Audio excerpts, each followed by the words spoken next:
goodness. Do you say, oh my goodness, Dustin Kava, or do you say OMG? Like, do you say those letters? I feel like when I say OMG, I'm kind of a D-bag, but I feel like when I say, oh my goodness, or gosh, or oh my God, how are you when using those three letters, Dustin Kava? Which way do you roll when you got to combine that to express that vibe and that feeling? In text, OMG. In text, verbiage, OMG, okay.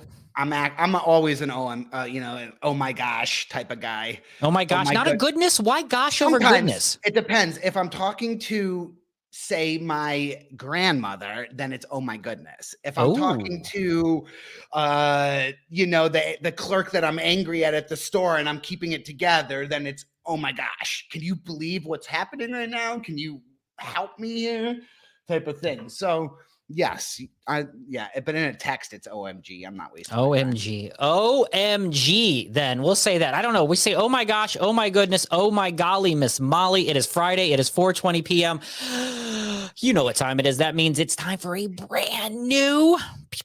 We need like fireworks, Dustin. Like brand new episode of Because Cannabis. Every single Friday, 4:20 p.m.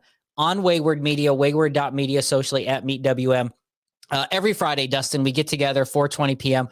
We talk about cannabis. We talk about all sorts of things involved in cannabis. We had a great conversation last week with Taurus Batiste, author of Don't Let It Smoke You, How to Develop a Non-Toxic Relationship with Cannabis. We've had a lot of medical professionals on here. We've had consultants on here. You know what we haven't had a lot on the show, Dustin, is people inside the pieces of the industry that we always kind of talk and complain about. Like we always talk about business and the business of cannabis and kind of how other businesses outside of cannabis are eventually going to make their way into cannabis. We always talk about efficiencies and all these improvements, but we don't really have those people on. We tend to invite the more cannabis-centric people. So I'm kind of excited for today's show because I think we're going to talk like not really boring stuff, but things that fascinate me. Do you get fascinated by ideas like packaging and I know we've talked branding a lot, but do you geek out over a brand new type of glass material or a faux wood top? Like when you see something that someone's put some extra TLC into the package, does that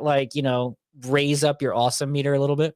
Oh my gosh, I am a devil's in the details type of guy, So yes, all of that matters. My three favorite types of art, the top two being graffiti and then fonts, typeface, I don't know if fonts is art. It's an art, and typeface art is an absolute art. And so to me, packaging is like, yes, how are they conveying the message in the least amount of effort with the most amount of, it's just, I love it. To me, it matters. And I also think that when you spend extra time being innovative in packaging, I believe all around that it furthers the brand. I think packaging is one of those things you easily forget when you're first starting. And it's not until you start seeing your competitors on the shelf next to you that you're like, oh, I should have thought about this container more, or I should have thought about the way it sat on the shelf more. And I think in a lot of ways, it's an underthought until it's an overthought, until it's rushed.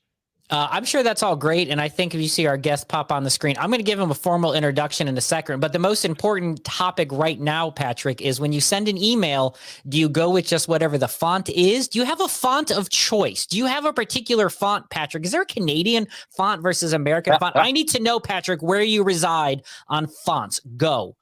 I'll go with Poppin. Poppin is like the one the most versatile because there's all kind of small, very thick, very black, and it says "Oh mon Dieu," like you say, "Oh my God," but in French it's "Oh mon Dieu." So it's it. Oh, we just hold on a second. It's so good. Patrick Grenier from Preroll-Er. We're going to get into Preroll-Er to packaging, but we may not get there for another half an hour. All right. First of all, say that about 6 more times. How do we say that in French in Canada? Oh mon Dieu! Oh my God! Oh mon Dieu! Is that close? Yeah, it's good. Good enough. Let's say. Good enough. I feel like is Patrick Grenier. Is that good enough on the last name? Give me say your name for them. Patrick Grenier.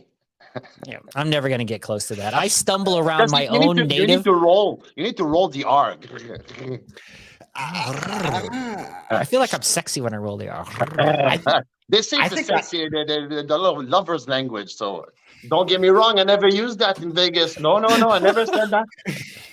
I don't know if that's the case. I feel like we're off to a great start here. We have Patrick from Preroll-Er, right? Preroll-Er, which is, I had to double check. I had to look over here. It's preroll-er.com is the website. Preroll-er.com is the website. Patrick, coming to us from above, like the Great White North from Canada. I'm not sure. Dustin and I were talking. He was asking me how I found you because I'm usually the one that books the guests and set up the shows. And so Dustin's like, where do we get a Canadian pre-roll company from? And I think it came from, and I'm always curious, one of those services that like helps book people on podcasts. So here's my real question, Patrick. Have you listened to a single second of this show prior to appearing right now? Or is this all raw territory for you? See, all raw territory. That's they have no idea what he's in store. Really, this is about it. I feel like we're through the worst of it. I'm just curious. Like, so we have no clue what he's getting into, but you heard a little bit in the beginning, Patrick, from preroller.com that we are like into the business of cannabis. We talk consumption, we talk all sorts of things, but we can geek out and have had multiple conversations about packaging and such, and that application of real world, what I would say outside of the cannabis industry, and then bringing it in to the cannabis industry. So before we talk about preroller.com and all that stuff, drop us some bio, give us some deets, as the kids say. Do kids say deets anymore? I don't know. I'm really learning vernacular. No one says deets. Do they say deets in Canada? I feel like I'm going to do 19. No. Do they say this in Canada references? No one says deets anymore? No, not at all. All right, give us I don't know. Tell us a little bit about yourself, Patrick. It's very simple. I was in the printing industry for 34 years. And for some reason, I decided I need a new challenge. And I know that business was growing like crazy. And on top of that, I used to be I didn't like cannabis at all. I used to be a hater, like big time, big time. Because of the bad, for the bad reasons. Because sure. I was not aware of what everything was involved. And my wife got very, very sick. She's a paramedic. She had PTSD, and she's almost died. And she went on CBD. And I got curious. What the hell is that? So suddenly, and she got way better and way better and way better and way better. So, hey, let's try it. So, God damn it, it's fun, that stuff. I love it. So now we understand everything. And I always do things like more than normal people. It's always all in or all out. So I decided he's an all gas, no breaks kind of fella, right? That's it. So guess what I did on a week and this and that. I learned about terpene, about the this and that and that. Okay. And then I joined Preroll maybe 2 months ago. And I'm in the marketing department here. And for the first time in my life, I'm just focusing on marketing. No responsibility, no sales, nothing. I'm just here to inform people and help the company grow. So it's that simple. And I found out a lot of crazy things that and because my background in the marketing and publicity agency and everything, I was flabbergasted about that market. It's not normal. I was talking about the pre-rolls quality. I don't know to which one of you. I send you an email explaining why people is investing so much money, and sometimes they do some crappy stuff. And and I don't know. There's a big discussion around that. So I got very, very curious. I did a lot of homeworks. I know a lot of numbers. So that's pretty cool. So I'm kind of getting good at it. And we did a trade show last week. And this is where I got the professional standard. Oh, yeah. Oh, my God. Well, I got a trade show coming up this weekend. I'm about to do one myself. Yeah, the trade shows are a scene. Do you like those trade shows? Like, do you like doing the? Let's just talk shop here. Like, I'm about to go to the trade. You love the trade show? Why do you love the trade show? It felt like you would have. I love trade shows. I can't wait for MJ Biz in Vegas. I can't wait for that. Vegas trade show.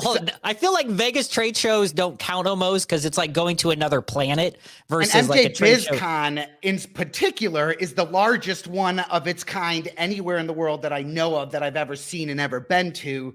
And so that's just a whole nother threshold in of itself. It's like there are large ones, but there are not MJ BizCon large.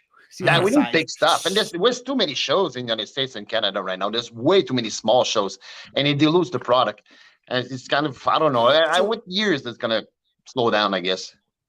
As someone who did come, we talk a lot about how this industry is based on a lot of professionals that specialized in other industries and that have brought over and tried to bring over those specialties as an ancillary business in cannabis. And so as you, who's been in packaging for a long time, been in the marketing and stuff for a long time, seeing it as just a new opportunity, do you have a problem with that in general? Do you have a problem where it's more like, here's an opportunity, we're just going to jump into it, and we're not necessarily, we haven't actually lived it for that long in certain capacities? As we learned, we're like, holy smokes, it's amazing that I didn't understand this before. But do you have that issue? Do you think that there should be more of a veteran base? Do you think that because you specialized in this thing for so long that it just is natural to just apply it to another industry, and that there's nothing? Yeah. To be honest, I mean, it's like being in the beginning of the internet. You know what I mean? Beginning of a new industry, which you cannot categorize cannabis in like tobacco industry or food industry. It's a category by itself. Yeah. And to build something from the ground up, it's way more easier and funnier than try to break the old mentality of people, which I know cannabis has an old thinking with people, old folks. They think it's all buttheads and criminals who does that, but that's totally it's not the truth at all. That's not the day-to-day business. It's totally different. Yeah, it's changing. There is a bit of that gatekeeping, though, to what you said, Dustin. There's a bit of that OG, been there, like I've been in it before it was legal, before. It's kind of like when you have a band, though. It's the same concept. Like when you like a band and they get popular and you get pissed off at the people who now like the band for some reason, even though you love the band, but you're like, screw you, I liked them first. It's that same mentality. And so I get it. I get the protectivism, if that's such a word. I don't believe it is. I speak a lot of non-English words. I don't speak any Canadian. I speak a lot of just made-up words. I think there is that a bit of it where it's more of a protective, I guess, gatekeeping. There's a word that the kids say today, gatekeeping. It's a gatekeeping kind of thing. But have you seen that, like in Canada, right, where you went legal in 2018, really kind of, obviously the second country that has legal forms of cannabis. No one has approved it since, despite efforts in Mexico, Germany, Luxembourg, Malta. All of them have tried. No one has been able to go adult use after Uruguay in 13, Canada in the fall of 18. So because it is two things. I'm going to stereotype Canada here a bit, because Canadians, and you, Patrick, yourself, are super nice, because you're all super nice and stuff. I feel like you don't have that gatekeeping, or does that exist? Do you have OG, some dude who's been up in like the Alberta? I don't know. I'm thinking of countries. I don't even know what I should have looked at a map before I talked to Patrick. Like way up north, who is all mad that you city folks somewhere are like getting into it. Do you feel like that exists as much? I think that's a California. Yeah, I think that's a California thing. Yeah, maybe, because here, no, actually tomorrow I'm doing a corporate film here, and I'm hiring a sommelier, which is a Gangier and all those. Yes. It's a sommelier, and it is super, super excited to come here and help us and everything. And it's because those people want quality. Okay. Yeah. And by helping a company doing better stuff, it means they're going to succeed a little bit more. Because if you look at the numbers and projection numbers throughout the years, that industry is going to be humongous in even 10 years. That's going to be like, it's billions and billions and billions and billions of dollars. And like in JB's survey, I think this by 2028 it's going to be $192 billion just in North America. That's a shitload of money. That's a shitload of money. I think we all can agree. Well, yeah. And I mean, even if, say, a certain type of consumption method is only accounting for 7%, 8% of market share across the whole thing, it's still an immense amount of money. You know, at certain regards, it's easy to say, well, we've always smoked weed this way. You know, like we've consumed by rolling it up in paper for, you know, so long that obviously that method is going to always be around. And especially as a first avenue, as a first means of introducing a new user to the plant in some capacity. Let me beg to burning differ. it is. Let me beg to differ, because I don't have the same opinion on this one. Okay, I'm gonna two things. Remember back in the days, our grandpa used to buy a can of tobacco and put the tobacco in there, and smoke it, and with tasting like Camel French cigarette, disgusting, absolutely disgusting. And suddenly those machines come up, and there was cigarette with filter and everything. Have you ever seen in the past 20 years someone rolling a cigarette? No, it is No. I did. That's how I learned to roll my joints. Yeah, you're an but- outlier, though. We don't manage the exceptions here. We know business. We don't manage. You're an outlier exception, Dustin. I would say to Patrick's point. As someone who's owned a head shop, I did not see an increase in paper sales as I owned the shop for 8 years. I did not see, yes, the cones started being more prevalent when it came to like actually using something that I was going to burn in. But I also saw, vaporizers, aerosolizations, oil consumables, glass in certain capacities. I saw every one of them take market share off of the actual paper, single form paper that you're just rolling up and licking and going. And so, yes, in certain capacities, no one is going to roll it themselves. They are going to take for an easier method of the same way. A pre-roll in a cone, it packaged in a cigarette pack where I can pull out my 10 that are already done or something like that. Yes, that makes sense. But when you're competing against aerosolization with exact measurement amounts, when you are competing against oral or suppository or other consumption methods for other medical reasons, consumption through burning a cone to me represents recreational style usage of this. Yes, that's what I'm talking about. And in that capacity, this market is not that it's only, we're still only talking small market share for that representation of customers. Yeah, but small, it's not that small. Look at the numbers in California, 24% of the entire 486 million is pre-rolls. And on top of that, there's 46% of those pre-rolls are injected pre-rolls. So that's a brand new market. It's a lot of millions of dollars there. And look, you're talking about today, but I'm talking 5 years and 10 years. Okay, when you invest so much money in the growing company, in an LP or something, you think about the future. You think about your repeat business. This is numbers. Otherwise, and that's where the new technology and machines are coming into place, because they're outputting a better product, which means that my loyalty after I buy it has a better potential there. At the same level, though, I've been into 70 dispensaries across maybe 15 or 16 states. In tourist areas, I see consumption of pre-rolls. So that's number one. It's a high tourist purchased thing. The secondary effect of that is when I see the pre-rolled usage go up, or when they're giving it to me for free as a first-time buyer or as a promotion in some capacity. So in that way, I do believe it's always going to be around, because it's the simplest, most cost-effective way to build loyalty with a promotion in a shop. I don't think it's going anywhere in that way, but I do know in Ohio, we're not even allowed to light it on fire. I have to vape. And so in certain regards, I see that notion across the country too, where our legalization effort doesn't always allow for a pre-rolled even to be in the lexicon of any kind. Yeah, I know. But you know what? Another big thing, the COVID thing, people don't want to share anymore. So that's why the small joints, small pre-rolls are very, very popular. I love small pre-rolls. That's my favorite. 0.5 grams. Exact 0.5, 0.35. It's super popular. Here there's a lot of demands for the brackets because our machine does all sizes, and the most popular right now is 0.5 and 0.35. Yeah, so that's your 1 1/4 and you're below in terms of your cone size. Yeah.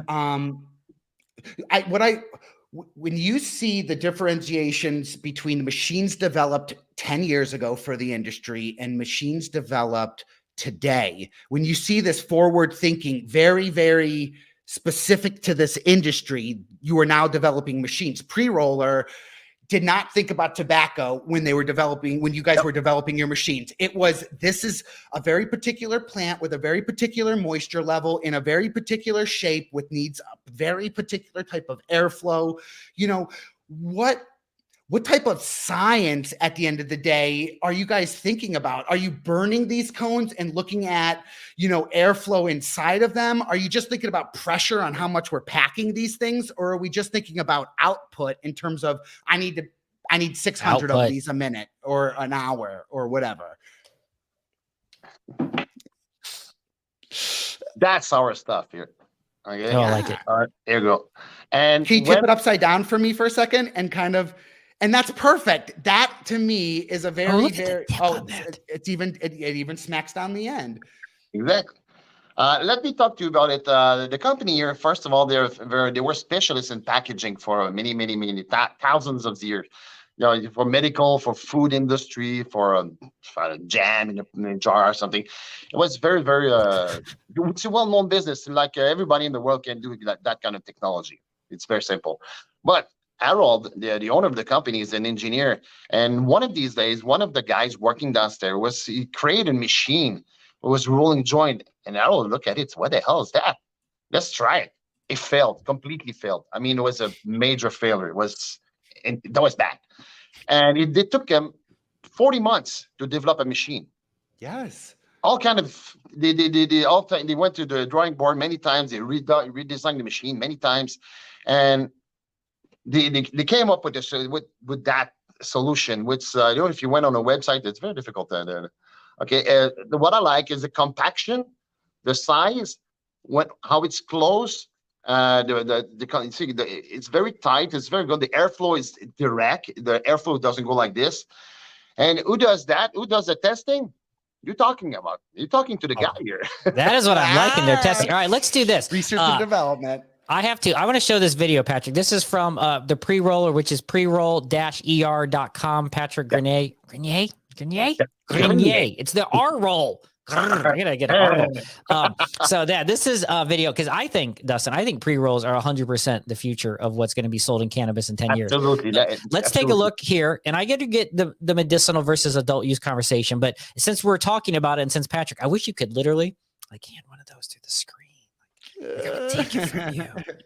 Light it up right now. If you could hand that through the screen, if I could get some of that Canadian cannabis, that would be fantastic. All right, let's watch this video here. We'll roll through. We can feel free to MST3K this if we want as it's going. One of your background music. So this is a 200, right? So this is 200 pre-rolls an hour? No, that's the model. That's the model. Can run maximum speed, maybe 1,000 more. Let's say 1,000 more because of the strain, because of the stickiness and everything, the grinding. There's a lot of interaction about the strain itself and the cone. You know. So it's weighted. It's perfectly. It's 0.01 gram. It's. You see the compaction? That's the secret of the thing. That's a little bit before there was a needle going down. You see that's the punch. That's a twist. Look at that. That's amazing to me. That fascinates me, the way it like pushes down and runs through that. See, I think I don't know, man. I don't know how you don't get excited about this. This to me, and I think to me, I love this incredibly. I mean, the fact that you talk about the science behind it, like who goes through, who thinks about the weight, who thinks about the size and how fast we can get it through. The fact that it twisted and then has to create, as Patrick just showed us, the dimple down. I just like the fact that 0.5 grams. Because I think that's the ideal consumable size on the go. Is kind of the wave of the future there. I mean, that to me, Patrick, is pretty amazing. That's just absolutely amazing. About that machine, that machine, and that's the only machine in the world does that, and it's patent. So for a while, we're going to be left alone in that field. Okay. And when I think about brand value, I think about my need for, again, consistency for brand quality across the board. Companies that have really good extraction have really bad loyalty because of the batteries and the other processes that they have absolutely no control over. By you allowing the dialing in, specifically catering to the cultivar that those companies are growing, it makes a big difference on on exacting that brand loyalty, on saying like, I can guarantee that this is going to smoke the exact same way for every one of these 10 in the pack. And that means that you're not going to lose 2 of these based on bad burn, based on it running in a certain capacity, based on it being too hard to suck, or as a patient, when you're fucking around with something, that takes away from the enjoyment. It actually removes the brand value, again, of all the work put into the medicine to begin with. Just a simple packing of a paper can ruin the whole relationship with the brand. Absolutely. I'm the first one who hate. This weekend, I went to the store. I bought a pack of 5. And you know how many was smokable on a pack of 5? 3, and probably at the most 3. 0. My heartbreak. That was brick. So yes, I almost died. You know when you go to McDonald's with a straw and someone trying to drink a milkshake, it's too cold. You go and you pop your. I feel like what Patrick is demonstrating is something that, once again, I talk about how I'm a late in life learner in a lot of things. And so just recently, this is actually in the last few months, I was with Dustin Kava, who actually is a pretty good joint roller, if I'm being honest. He can roll it pretty well. Like, I prefer to have one of those little machines, like not machine, but, you know, kind of the basic thing that you get, the little cannabis. The side yeah, roller, right. yeah. But that I have, because of Dustin, actually, I've grown to only like the filters, which has given my love of cones now. It's the only way I roll. You know what? You know why you like those side rolling? Because the compaction is it's equal. Okay, Yes. and all the other players, they go like this and they try to shake it, and exactly. Hopefully it's going to go it's just down, increasing the pressure towards the bottom of the cone. It's yeah, not but necessarily. at one point, it's going to be a bottleneck, maybe on half of Yes. it, and then it's going to be a saggy dick and go. Ooh, and I hate I that. love this is the best conversation about pre-rolls ever. Here's what I learned from Dustin, though. In that thing, I used to make what you would say is those airtight, like I couldn't put anything through it. And Dustin was like, put it down, take the little lick, you lick the paper, and just go one time around and then stop. I just want to put this tip out there to the world. It made sense to me to just roll and roll and roll and roll. Like, I want to make sure it's done. But he's like, no, bro, time out. Just roll once, get a 360 rotation, then stop. If you're using one of those little canvas roller things, that's the tip. I have done that ever since, and it has been. Nope. But yeah, when you think about the things that are exciting you about pre-roller, and you're saying, hey, I know that this is going to be a very important sector of this industry, and this is a very important company because they're forward thinking in these things. When you are at these huge conventions, like you're thinking about MJ BizCon. Oh, look at that. We have a technical. Did I just leave, or did you guys leave? What just happened? You left. You left. Welcome back. I feel like sad. Did you like boot me from the room? Like, that was a moment. I apologize. When you think about the things that differentiate you the most in a room full of manufacturers of machines, because again, I've been in conventions for 10 or 15 years, and I've seen a lot of machines or a lot of companies attempt to break through into the market. What excites you about pre-roller that you're like, these guys are so forward thinking in this, that even if that, I just know in 5 years, we're going to be 10 years ahead again. And in, like you just know that it's never that innovation has no plan to stop. I see you started doing oil filling machines and a whole bunch of other stuff in addition to that. So yeah, what about pre-roller that's like, this is the brand I wanted to work for. I wanted, Let me explain to you a little bit how it's done, okay? Because that's very specific to our company. Okay, first of all, it's a cone. As you see, it's a cone, right? Mm-hmm. And how to fill a cone? By gravity? No. We have a needle, okay? When you saw the machine in the video, it goes compaction like this. It's a needle, and it's a cone-shaped needle. Okay, so the cannabis goes inside. It's first of all, it's weighted. Okay, let's say you want a 0.50. Let's say so 0.50 is gonna go in a little tray here, and it's gonna compact a little bit, go up, put some more cannabis, go down, go up, go down, and go like this. So what it does layer compaction. Yes. So my compaction is the same from here, from the bottom to the top. It's exactly the same. So when you feel it, I feel like this, it's exactly the same tension. Yes. It's When very you technical, but when you smoke it, you have a great experience. And that's why people don't think about smoking experience. That's the end result. That's the ultimate goal of everything in the world. If you have a so bad car, nobody's gonna buy your car. If you buy a bad bottle of wine, you won't drink that wine anymore. If you have a bad joint, nobody's gonna smoke it anymore.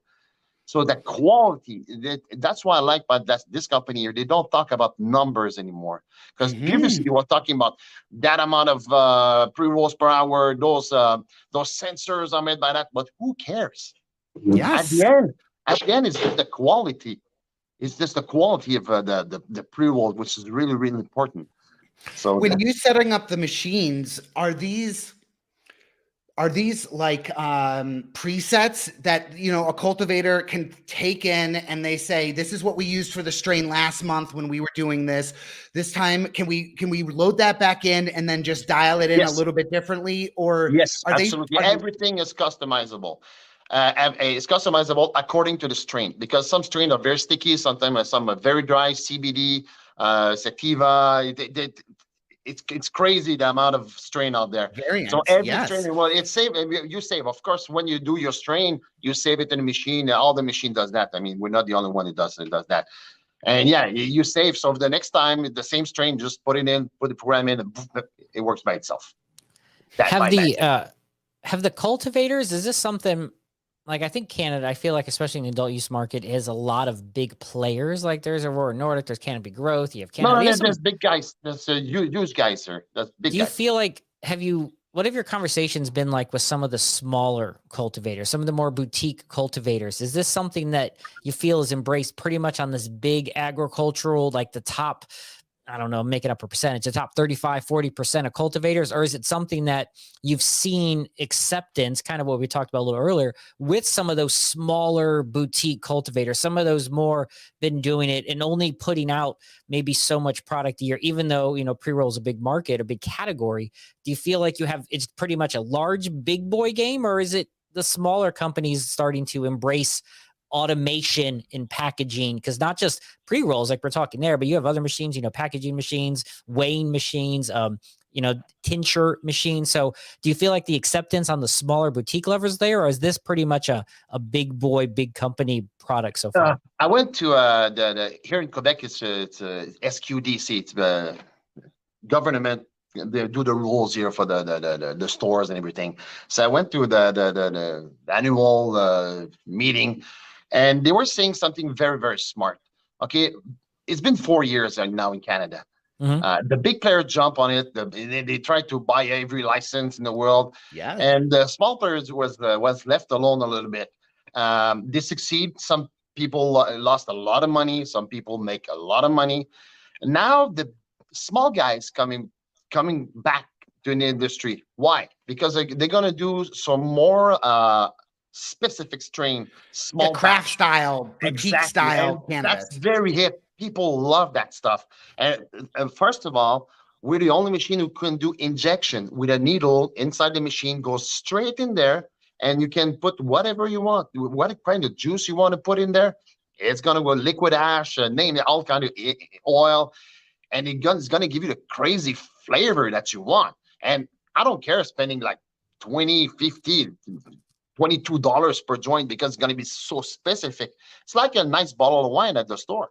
You Exactly. buy a cheap wine or good wine. Because right now, what I find very funny is some people walk in the store. I want let's say talking alcohol. I'm not gonna walk in a wine store and say I want something at 22% and $20. No, nobody asks that anymore. But right now, people walk in. I want something with 27 THC, and Yeah. I want to pay $25 for. The hell is that? What are you asking for? Yes, they don't even know what they're Now the asking for customer or what that even. yeah. Yeah. I mean, the I cannabis like Tommy customer Chung. I is like Tommy evolving. Chung. I love his sign. What he put. THC, the percentage doesn't matter. He's right. I mean, stop asking THC. That's not the case at all. I mean, come on. Quality first, taste first, and then smokeability. It's It's that battle though, and I think it's the same battle that an automation company of what Preroll-Er, that's preroll-er.com is, like moving forward with efficiency. Something, I talk about that in my commercial cultivation operations class. I'm going to use a couple of your videos there at the Cleveland School of Cannabis. We talk about this. It's the growing part of this industry, but yet, especially, where I work and stuff, we have a lot of people who are still kind of what Dustin referred to in the beginning, kind of hesitant. They're like, they want to hand water, they want to hand trim, they want to touch this plant through the whole process, and which puts out like 2 plants a year. Like, you can't keep up with that. So you have to decide what type of business model. But I think, as you're seeing, Patrick, a business model like that is very difficult. It's like doing okay, you're a graphic artist. Okay, you want to do a sign. Well, you're gonna draw it by hand, like 50 sign. It's gonna look like exactly the same. That's impossible at one point. Yeah. You try to produce a couple of hundreds of one strain. To roll it exactly the same pressure, come on, guys, it's impossible. And it's your job to help support these companies to scale. And so it's not, like that's the goal of the business you're in, is like, we are the person that you don't even think about when you're getting this product. You're not calling this the pre-roller cone. You're calling this the brand this strain, pre-rolled packaging. It's you guys are always in the background. And so, yeah, very much so. I think that like here, it's if you go on a website right now, we're in a process of rebuilding the website with a nice publicity agency. And there's going to be a lot of new machines that actually out there. And that's a brand new machine. It's going to be released in the big launch, going to be in the MJ Biz. I can talk to you a little bit about it, but not too much, because that's a secret of the trade. But I might see you at MJ Biz. And why don't we if we do go to MJ Biz, which is a good possibility this year, why don't we plan on having a show while we're there? And let's talk shop and on the floor. To be honest, you're gonna fall on your ass, because the owner, you know what he did? He developed a small machine for the small guys who doesn't have $500,000 to invest. Okay, as small as 40K, 50K, you can be automated, and that's what we're talking about, right? That right there. This, yes. Okay, and the way he thinks, I love that guy, because he says I'm gonna start with a small machine for the small LPs and everything, the small growers who can't afford the big operation plan, but at least you're gonna be able to go on that market, and that machine is gonna have a second life, because we can change some part in the machine, and let's say change that machine for an injection machine. Yes. So you will be able to with your strain, maybe produce a couple thousand of it, and then take 500 of this, 200 of this, and put injection of terpene, myrcene, limonene, and that's going to create all new market for the same product. Is that genius or what? I love that. I think that is because that's one of the biggest issues. I don't know. Do we know the price tag? Like, what's the price tag of some of these like super crazy machines? $70,000 to what? 250,000 or higher than 250. See, that's a hard. Like, you're going now. Is this a strategic partnership? There's some machine like this. $750,000 for one machine, which I get, right? Because I get, and if you're selling thousands and thousands and thousands of pre-rolls a year, it makes perfect sense to invest in that because the margins are going to pay for it. But what it's always happened is these more craft kind of in boutique growers are being priced out of it because they can't afford a $750,000 machine. So by Preroll-Er, preroller.com putting out, something that's 40, 50K, 60K, it makes it feasible that I could see making that money back in a 1 or 2 year period, given the growth of pre-rolls. And I know we were talking about this earlier, Justin, but I think pre-rolls, much like cigarettes, I think at some point, and I know the purists get mad at this, at some point, this is the flower, like the raw flower sales, they're only like 43% right now nationally, at least in the US. I think it's going to keep dipping. To Patrick's point, like, homebrew, home cigarettes, like that all exists, but no one does it. Like, it's such small. Out of party, would you go, like, you start to dance in a bar or whatever it is, you're at home, have a barbecue party, there's kids around or whatever, a family around. Are you gonna bring a 3.5 and try to crush it? And no, but they bring a pen. They bring an oil pen to the concert instead of bringing, I'm enjoying. I am Team Patrick. This is a fist bump. Team Patrick. Team pre-roll. In the same point, again, it's not going anywhere. It is the easiest form to introduce someone and and to give them a little leeway in that introduction. If they hit a concentrate pen, they're going to be smacked on their ass extremely quick and with a higher level of sensory experience involved with it. With an edible, you're waiting an hour and a half to feel what it does to your body, to see if you've eaten enough.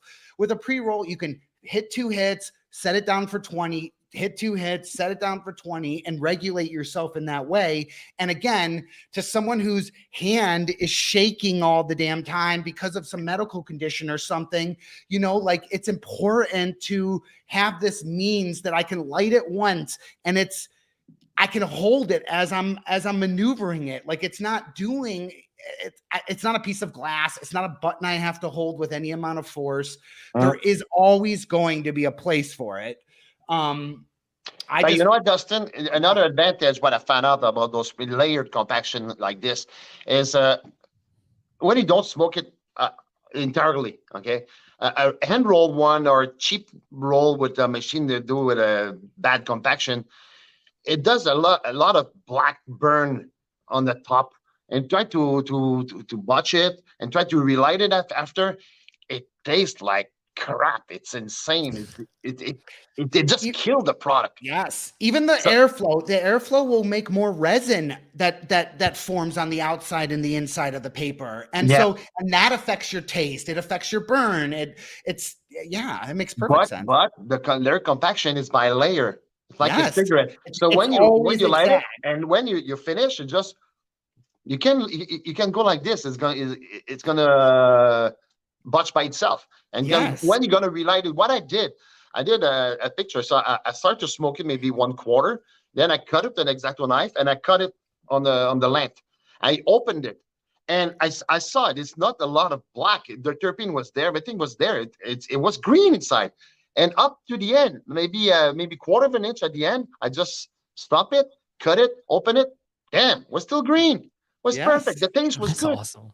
That was. You need to be in Vegas. I'm going to give you a shitload of those. You need to try. Oh my God!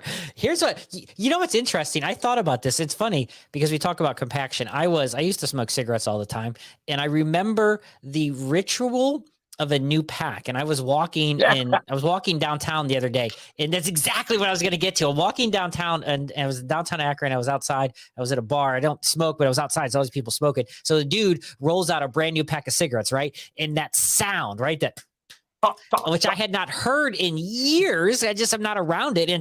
And I remembered that. And I had this very distinct thought, kind of what we're talking about, that you don't do that with pre-rolls. No one ever breaks out their pre-roll pack and kind of like packs it down. You kind of trust the compaction. No one's ever said the word compaction more besides like the Bowel Movement podcast than we've done in this show here, because Cannabis episode 34, Packaging and Public Consumption with Patrick Grenier from not enough R roll, I know, from Preroll-Er, preroll-er.com. I'm going to ask you, both of you guys, to do something at home, okay? And all the listeners, okay?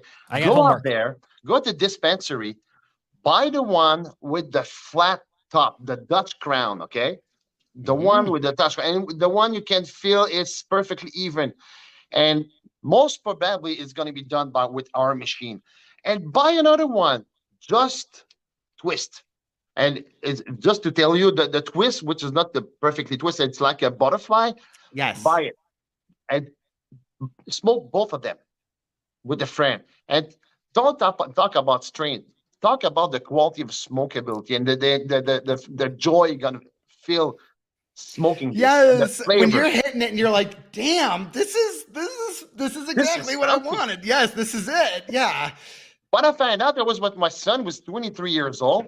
I was smoking at home, and he said, "This is your machine, Dad?" Of course.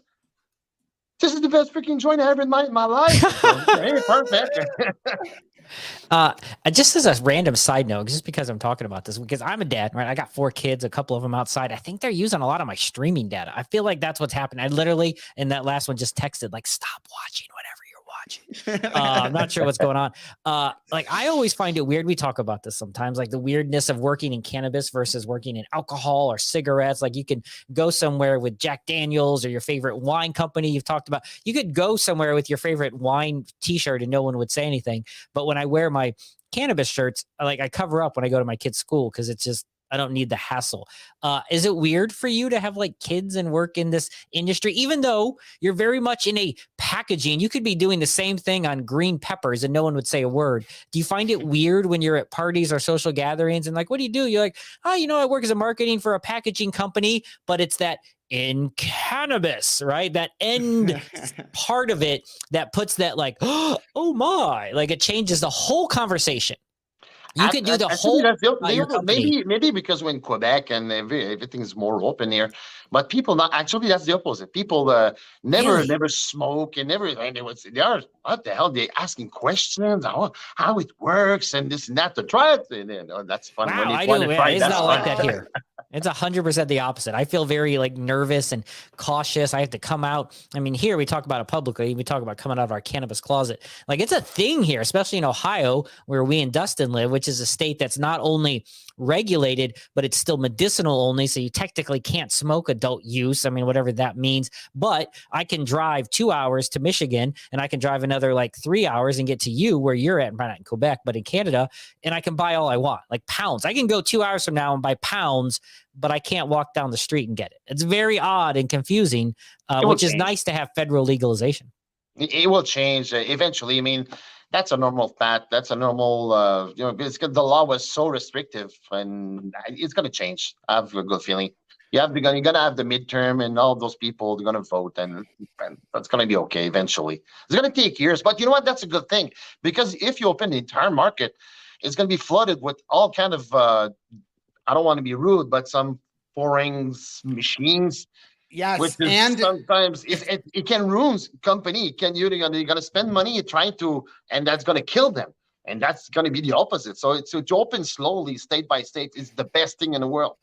And as a government agency who's trying to keep on top of all your new licenses, tour your facilities, make sure they're staying compliant within regulation, you don't want a massive rollout in that way. Like at that point, they don't even know what's the best process for them to keep track of these companies. And at the same level, to then have to hire 5,000 agents to go around and make sure that all of this is happening is a very difficult thing.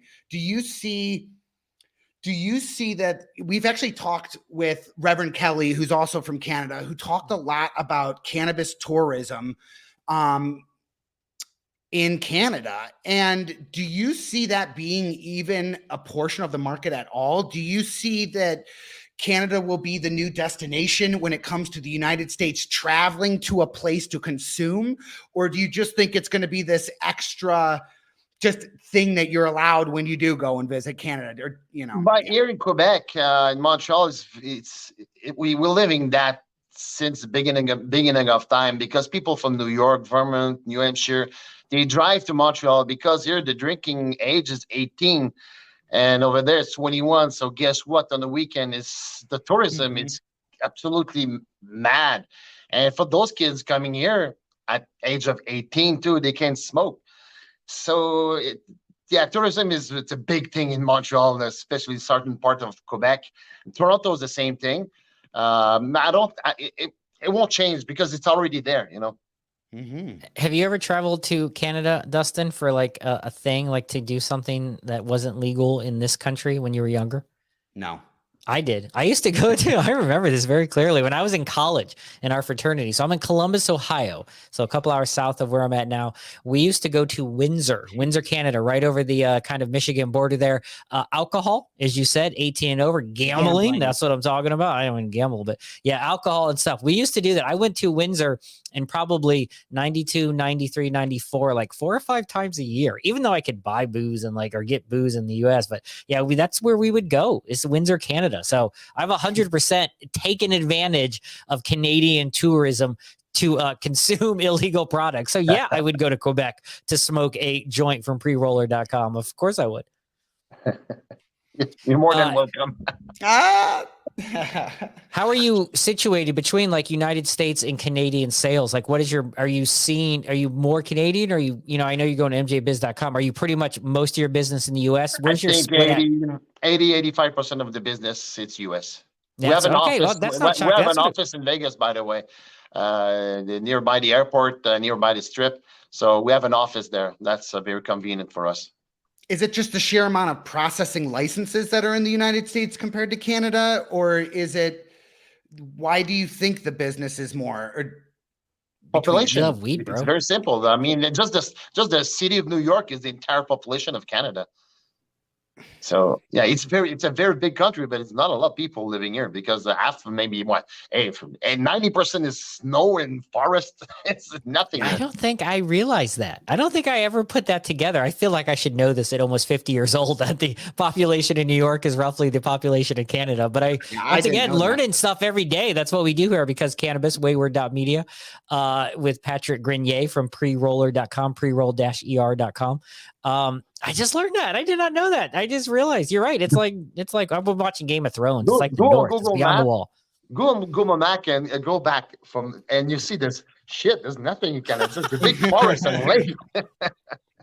It has been a really fun conversation so far. I like are you the guy, Patrick, that rolls up to the party? Like, do you have to bring joints everywhere you go? Do they expect that? Like when I go with friends and family, I tend to be, because I pre-roll cones, I roll them myself. I'd love to have some of this Canadian cannabis that Patrick Grenier from Preroll-Er.com has, but still I have to roll my own in cones. And everywhere I go, I'm known as the dude who's like got a pre-roll on me typically. Do you have that expectation when you roll into a social gathering, Patrick? Do you have to whip Absolutely. out like a Wolverine claw of cannabis? Can I have the samples? Can I have the reject? Can I have the reject? And I say sorry, but our reject rate is less than 2%, so there's no reject. Oh, first of all, that's fantastic. Let's just side note, 6 Sigma. Hold on, your reject rate is less than 2%. 6 Sigma on you. Good for you. Yeah. We know. I mean, we're the market. There's a reason why we're the market leader. Because we focus on quality. When I joined the company, they said numbers per hour. No, quality per hour. That's the goal. And here we say ultimate experience backed by top technology. It's that simple. We don't work numbers here. There's other players try to play with numbers. Good for them. We don't go for that. We go for quality because we have fun. Here, everybody smile. You should come here. It's a party every day. I mean, I gotta go to Vegas with Patrick. I gotta go to Quebec with Patrick. Like I gotta go. I feel like all right. To be honest, I have more fun here in Montreal than in Vegas because Vegas, it's only one strip. It's very fun. It's very hip for a couple of days. But here it's a lifetime. I mean, nightlife in Montreal, it's at one point before the COVID was 24/7. No, not 24/7. But starting Wednesday night, you can party up to Sunday afternoon. No problem, nonstop. I'm talking why? nonstop. Shut the I can't get gas after 10 p.m. for 40 minutes. The gas station next to me closes at 8 o'clock at night right now because they can't staff it. And you guys are going till like 4 days straight. Oh yeah, we used to have those super bars, and there was like 3,000-4,000 people. And when at 3 o'clock they stopped selling alcohol, and then they call it after hours, and then I like to play a little up to noon, and then if you want to go, there's the after power, and then that leads you up to lunchtime around 6, and then you start again. God, it's 4:20 somewhere. I like to play a little game with my guests, Dustin. I don't know if you do this. I always look at my guests because I know you in this reference of could I, if we're hanging, if we're chilling, if we got a couple of pre-rollers joints in our hands, if we're going good, could I outsmoke them? Like, I know we focus on medicinal here, but let's play in the adult use sandbox for a moment. I play this little game with most of our guests saying, if we're together and we're puff passing, who stops passing first? Who says, I'm good, bro? And in most cases, I feel like I'm above them. Dustin, you're always going to outpass me. I think Patrick's going to outpass me too. I feel like Patrick's like, yeah, keep passing. And I'm going to be like, no, I'm good, bro. I feel like Patrick's going to out-party me, so to speak. I think that's what I'm learning in the course of the 60 minutes we've spent together, is that Patrick's he's going strong. I'm like, I got to go to bed. And he's 4 years older than me, like pushing 52. I'm 48. Like, Patrick, I feel like you're rocking. I love the life. Actually, what I do, I drink a lot of water, first of all, and my puff a little smaller during the day. But what I like is not to be completely fucked up. I mean, I love to party, don't get me wrong.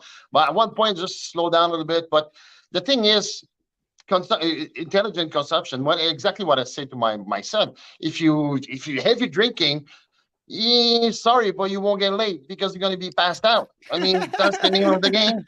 So it's same thing with smoke. If you smoke too much, at one point, Yeah.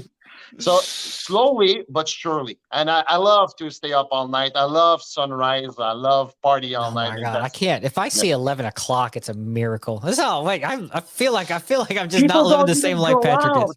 is. 10, 11, that's the time I finish brushing my beard and Oh then my go out.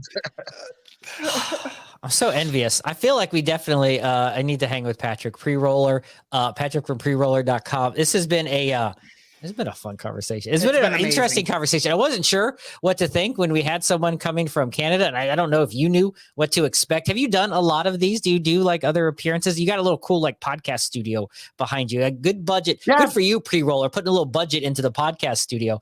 Is this something you're starting to do often as your position in marketing? I mean, we just started that podcasting thing and try to reach as much people I can because my goal is to educate people on quality. That's my main goal. That's my main focus, and that's a main focus of the company. But that's something I feel very personal. And everybody I talk to, even here, I'm talking about quality and this and that. And it's like everything in the world. Hold on. That's There's my weird daughter. music happening all over the place. I don't know what's happening there. Yeah, okay. I don't know what's happening. Okay. What's going on? Yeah, so someone tried to call me. Let me say something very, very short here. What I find out about the industry is they're spending millions of dollars on lightnings, on micro this and marketing and packaging and this and that. They're building a nice Ferrari engine, but he put it in the 1982 Ford Escort. Yes. Hello, something's wrong. And people say, when I see in the Leaf Wire and MJBiz magazine and everything, there's some growers are struggling because they don't get enough money. Said, but that's your own fault at one point, because if you do bad stuff, I mean, repeat business, that's the name of the game in anything in the world. I'd like to see you guys produce a King Palm little half grammer machine instead of the paper. King Palm I do love the King Palms. a palm the King tree Palm leaf rollies. that burns a lot slower, and it has a corn husk filter in there too, which doesn't remove the terpenes or the flavor, but definitely smooths out into smaller smoke particles, and so it doesn't irritate or do a lot of other things that say another way of rolling. But your machine would be amazing for King Palms as well. Are there machines that do King Palms? I've seen prepackaged ones, but I've never. I would think Patrick would know. Are there machines that do the King Palm like style ones? I'm not sure what style you're talking about, to be honest. Oh, let me find some King Palm leaves here. It's a I'll find one for you. Because we do 1.4, we do reefer, we do straight, we do cones, we do even glass can go in the machine, everything. So these are the King Palms. They're made out of not palm tree leaf, but another type of actual leaf. And then inside of them is the corn husk filter that they stuff in there. So they're very straight. They're not in the cone shape, and they come in a lot of predetermined sizes, 0.5 gram, 1 gram, 1.5, and so on. But they are definitely something in which, and what they're doing differently than, say, injecting the terpenes onto the plant matter, and that is they inject the terpenes into a capsule within the tip. And if you want the terpenes, you crush your tip, which releases the terpenes, which then gives me the flavoring when and how I want them. So it's actually a pretty innovative product, and coupled with the way you guys measure out and pressurize every dispensement of it all the way up, your machines are actually the only ones I would want to work with this. So it's just something I was thinking about as we were doing this. But yeah, to be honest, let me find out. I'm gonna find out, of course. And I never saw those. So I know they can do straight because of site. They do straight. So I don't know why they wouldn't do it. I mean. No, I think that's what we need to see. I am a fan of that. Patrick Grenier from Preroller.com. Thank you. It's been an awesome conversation. I apologize. I kept dropping video. It was weird for me. But anyway, I apologize. Thank you for joining us today. It's been a really fun conversation. I really enjoyed this. You never know quite what to expect. We even had that conversation, Dustin and I, like, we got a packaging guy on here, but you brought it, man. I feel the authenticity. Yes. And so if nothing else, if you ever get nervous, if you're listening out there and you get nervous, if you're an OG, if you're afraid of the man, you're anti-government, you're cannabis from back in the day, right? You're green triangle, emerald triangle. You don't fuck with that. But you get nervous about that. I feel like there's a lot of authenticity from you, Patrick. So I think, they did a good job there at Preroll-Er. There's an authentic nature about you that it's a no BS. You got this kind of no filter thing. I don't know if that's a you thing or a Canadian thing, but I feel it. And I feel the excitement about, like I said, compaction. Like it's just like no one gets excited about compaction like you. So I'm really we're passionate. That's the thing here. People, the owner is passionate. You should see the engineers, they're passionate. Everybody's passionate here. It's a passion. People think about it and they talk about it and they smoke it. I mean, when you smoke your own product, I mean, yes. It's that old theory, right? Like you got to get high off your own supply because that's how you know it's good. Don't listen to them. Don't get high off your own supply. Be a good drug dealer. Get high off your own supply. Is that way you know it's good? Who knows? I don't know. Don't do drugs, kids. Just legal drugs. Thank you, everyone, for joining us on Because Cannabis, Wayward.media. Every Friday, 4:20 p.m. Follow us at Meet WM. Patrick Grenier, I probably said it wrong several times. Preroll-Er, that's preroll-er.com. How's your social media game? You guys got little handles out there, I'm sure? Absolutely, we're gonna be a big hit. But come see us in MJ in Vegas, and you're gonna fall on your ass with your new machine. We're gonna show you there. Oh, I'm excited for that in the low budget. Get to mjbiz.com. I think you're going to fall on your ass for multiple reasons. It sounds like you're hanging with Patrick. Thanks for joining us, Patrick. We'll talk soon. Thank you, everyone. Be sure to subscribe below. Appreciate it. It's time to go.